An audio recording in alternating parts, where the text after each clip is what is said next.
Welcome back, and thanks for joining us. I'm Alex Johnson, and it's time for the Middle of the Bench Sports Report, covering all the action from around the interior. As you can see, we were at the 2024 Yukon Quest, and earlier all the racers took off, and over my shoulder is that clock. All the racers are racing their way into Two Rivers right now, so let's get into the action and see who's in first. As of 3:50 p.m., the current leaderboard had Deke Nakaboren leading the pack less than half a mile ahead of Brent Sass, and they swapped the lead a few times since the start. Roan Busser was in third by less than half a mile ahead of Josie Tier, and just over a mile and a half back in fifth is Keaton Lobrick. Jonah Bacon sits in sixth, less than a quarter mile ahead of Jason Mackey in seventh. Anna Hennessy, Eddie Burke, and Sydney Ball were stopped at Pleasant Valley.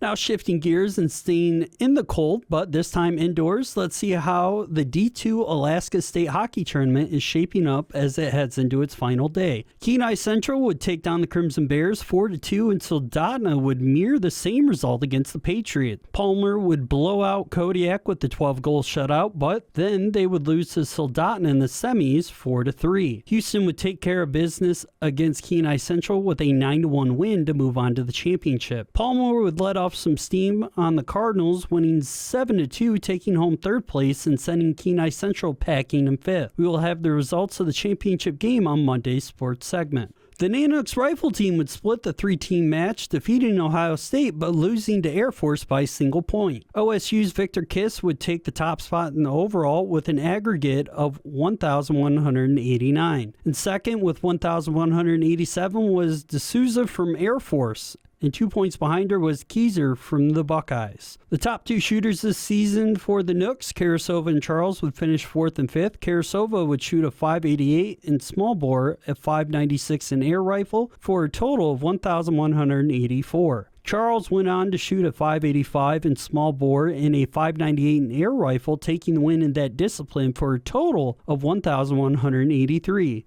The Nooks' third shooter, Akihito Shimizu, would finish just outside the top five with an aggregate of 1,182. That'll do it for the Middle of the Bench Sports Report tonight. Thank you so much for joining us. We'll have your weather forecast after the break, and I'll see you next week with more sports.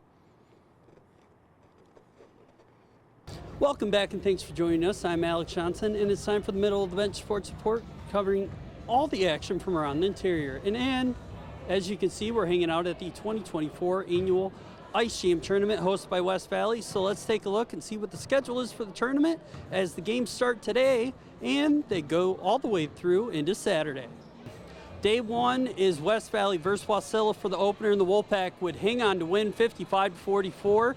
Game two is girls basketball with Juneau taking on Wasilla. Game three is the boys Thunder Mountain team against Service, and game four is the West Valley girls versus the Nikiski. Day two, game one is the Nikiski girls against Juneau at 3 p.m. Game two is Wasilla versus Thunder Mountain at 4:40 p.m.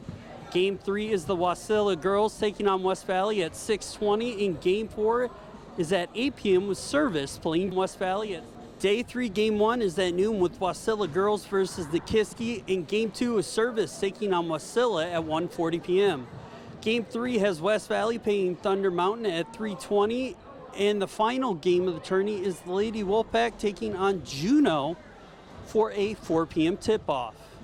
This weekend, the Ice Dogs are playing the Wisconsin Wendigo for a three-game back-to-back-to-back series, but we sat down with Coach Saros as he explained that the series this weekend is special for more reasons than just the points in the standings. It was awesome for our guys to go there and kind of take a tour of the just the facility of the cancer center, and at the same time it was good for them to talk to the patients that were, they were in there getting their chemo done and things like that. The tour wasn't just a simple meet and greet for the Ice Dog fans undergoing therapy, it was also a chance to learn for the players. Talked to the doctors, and they showed us how everything works as far as radiation goes and all that. And it's important for these guys to know, and it's the more information that we can help get out to not only the community but across the world, and anything helps in this situation.